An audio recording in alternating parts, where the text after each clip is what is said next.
Hello, bachcho.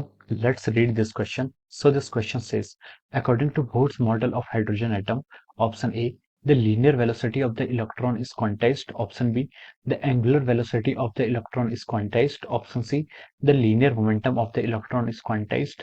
Option D is the angular momentum of the electron is quantized. Okay, तो चलिए अब हम इस क्वेश्चन को स्टार्ट करते हैं। तो देखिए बच्चों, इस क्वेश्चन का की कॉन्सेप्ट आप क्या लिख सकते हैं। The key concept of this question, इस क्वेश्चन में हमें क्या बताना है, bore model of hydrogen atom को यहाँ पर हमें डिफाइन करना है। यहाँ पर हमें क्या करना है, हाइड्रोजन एटम डिफाइन करना है with the help of our Bohr model. Bohr model के हेल्प से हमें यहाँ पर हाइड्रोजन एटम को डिफाइन करना है। तो देखिए बोर मॉडल ने क्या कहा था, बोर एटॉमिक मॉडल ने ये बोला था कि हाइड्रोजन एटम के अंदर रदर, इससे बोर मॉडल से पहले आपका रदरफोर्ड एटॉमिक मॉडल था। तो रदरफोर्ड एटॉमिक मॉडल ने ये बोला था कि आपके रदरफोर्ड एटॉमिक मॉडल में आपके क्या कहते हैं, जो इलेक्ट्रॉन था, इलेक्ट्रॉन जिस ऑर्बिट में रिवॉल्व कर रहा था, तो वो क्या कर रहा था, आपका इलेक्ट्रॉन अगर रिवॉल्व कर रहा था तो वो एक्सिलरेट कर रहा था, एक्सिलरेट कर रहा था तो रेडिएट कर रहा था, जिसके कारण आपका, हमने बोला कि एटम क्या हो रहा था, स्टेबल नहीं हो रहा था। लेकिन बोर का मॉडल था, जो बोर के मॉडल ने क्या बताया, आपकी स्टेबिलिटी ऑफ एटम बताई। इसने एटम्स की क्या स्टेबिलिटी को बताया। और इसने यहाँ पर बोर से यहाँ पर बहुत सारे रिजल्ट निकाले।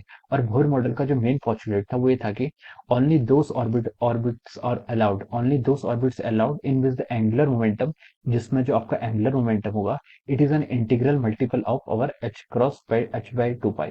एच बाई टू पाई का क्या होगा, अगर ये आपका इंटीग्रल मल्टीपल होगा तो ओनली दोस ऑर्बिट्स ही अलाउड है। ठीक है, तो इसने बोला था कि सिर्फ वही ऑर्बिट अराउंड है जिनका जो एंगुलर मोमेंटम है वो एच बाई टू पाई का क्या हो, इंटीग्रल मल्टीपल हो। ठीक है, तो this is from the Bohr postulate. ये कहा था आपका, दिस इज बोर्स पोस्टुलेट, और we can say that this is Bohr quantization. ये क्या है, आपका बोर क्वांटाइजेशन है। इसे हम क्या बोलते हैं, बोर क्वांटाइजेशन।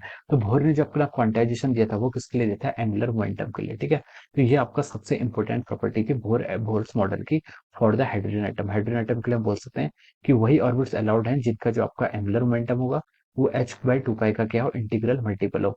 तो this is from the Bohr's model. Okay, अब हम क्वेश्चन पर मूव करते हैं। क्वेश्चन पर उसने बोला, according to Bohr model of hydrogen atom, the linear velocity of the electron is quantized. Linear velocity क्या होगी, इलेक्ट्रॉन्स की क्या होगी, क्वांटाइज्ड होगी। तो ये ऑप्शन बोलेंगे हम, दिस इज अवर रॉन्ग। ये ऑप्शन क्या रॉन्ग है। बोर मॉडल हाइड्रोजन एटम के लिए सिर्फ आपका एंगुलर मोमेंटम ही क्वांटाइज्ड होना चाहिए। ओके, ये ऑप्शन आपका रॉन्ग हो जाएगा। बी ऑप्शन ने बोला है कि angular velocity of the electron quantized होगी, ये भी आपका रॉन्ग, ये भी आपका क्या हो जाएगा, रॉन्ग हो जाएगा। ऑप्शन सी में बोला है इसने, the linear momentum of the electron is quantized, ये भी आपका रॉन्ग है। ऑप्शन डी में बोला है कि angular momentum of the electron is quantized, ये आपका क्या हो जाएगा, राइट हो जाएगा। देखिए, जो आपकी ऑल अदर पैरामीटर है, वेलोसिटी है, लीनियर वेलोसिटी, ये आपका जेट पर भी डिपेंड करते हैं। They all depend upon the jet. Angular momentum आपका जेट पर डिपेंडेंसी नहीं होती है, उसकी डिपेंडेंसी सिर्फ किस पर होती है, आपकी एन पर होती है।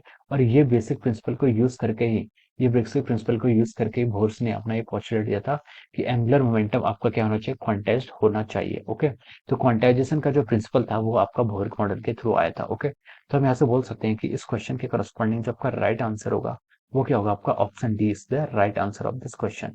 Option D is correct answer of this question. Okay, so I hope you all understood this concept. All the best and thank you so much.